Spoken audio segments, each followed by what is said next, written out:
something about Zakir Naik that makes people really think that he knows what he's talking about, and that's when he's able to share facts randomly and very quickly from the top of his head in such a manner that makes you think, wow, he is a really intelligent man. But a friend of mine sat down and went through a 5-minute talk of his once, and in that 5 minutes he was able to make over 25 mistakes. Charles Darwin went on an island by the name of Calotropis. There is no such island as the Calotropis Islands anywhere. It was actually the Galapagos Islands that Darwin visited, where he found finches. And there he found birds pecking at niches. These finches do not peck at niches, as Naik says. They lived in separate ecological niches. Depending upon the ecological niches they pecked, the beak kept on becoming long and short. The differences Darwin observed between these finches were far more than simply beak length.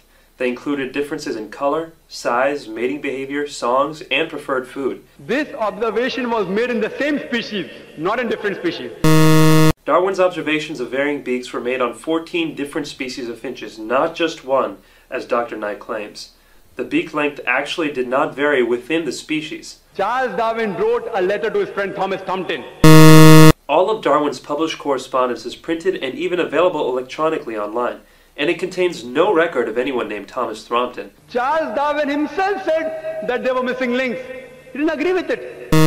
Darwin admitted that there were missing links, but that does not mean he disagreed with his own theory. He simply predicted where the missing links would be found. The reason is because that if you analyze the church was against science previously. The church was never against science. Almost all the great European scientists of Galileo's time, including Galileo, were devout Christians. People like Newton, Copernicus, Kepler, Boyle, Linnaeus, Pascal were all committed believers in the Bible. And you know the incidents that they sentenced Galileo to death.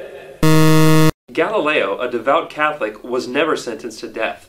He was sentenced to life imprisonment on June 22, 1633, and then that sentence was commuted to house arrest. He died more than 8 years later on the evening of January 8, 1642, of old age. Galileo believed that his theories fit with the Bible, and he wrote a book arguing this based on early interpretations of Christians like Augustine. Naik goes on to make the same false statement 2 more times, but let's only count it as one factual error. So all the scientists, most of them, they support the theory because it went against the Bible, not because it was true. Actually, most scientists did not support Darwin's theory for many years, and most of these same scientists revered the Bible. Basically, this account by Dr. Naik is a total fabrication. All the sages, Lucy, there were 4 hominids. Everything Dr. Naik says here is wrong. There is no such word as hominites. He must mean hominids. Science tells us today there are 4 hominids. There are not a mere 4 hominids. There are at least 14. First is Lucy, along with its guide, the Australopithecus. There is no such hominid as Dasnopithecus. Lucy was an Australopithecus afarensis, which died about 3.5 million years, the Ice Age. The Ice Age was not 3 1/3 million years ago. It was between 1.6 million years and 10,000 years ago. Then next came the Homo sapiens, who died about 500,000 years ago. Homo sapiens did not die out 500,000 years ago. You and I, and even Zakir Naik, are Homo sapiens.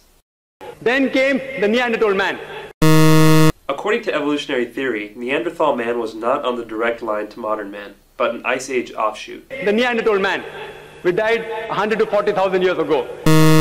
Neanderthal man went extinct 30,000 years ago, not 100 to 40,000 years ago. Then came the 4th stage, the Cro-Magnon. Cro-Magnon man is the same thing as Homo sapiens, which Naik had mentioned as a different earlier species. There is no link at all between these stages. Actually, evolutionary biologists have found many examples of what they claim to be links between these stages. For example, Homo habilis, Homo ergaster, and Homo heidelbergensis. If you know of Sir Albert Georgi, who got the Nobel Prize for inventing the vitamin C. Georgi didn't invent vitamin C, he discovered it. Vitamin C is a naturally occurring substance that doesn't need to be invented. He wrote a book, The Crazy Ape and Man, against Darwin's theory. Albert said Georgi's book was not called The Crazy Ape and Man, but simply The Crazy Ape, and it was not a refutation of evolution, but a sociological commentary.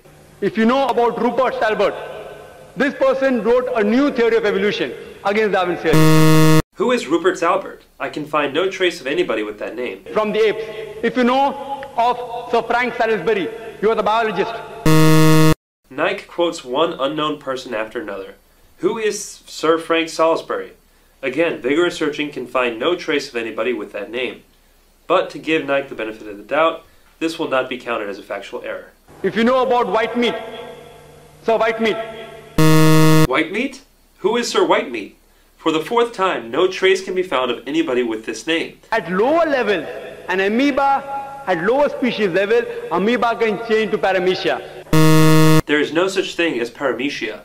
Perhaps he means paramecium. But the evolutionary change of an amoeba to a paramecium is far more dramatic biologically than the relatively small biological difference between apes and humans. According to Francis Crick, who's authority in this field, he said it is unimaginable. There is no such person as Francis Crick. Naik probably means Francis Crick, the co-discoverer of DNA.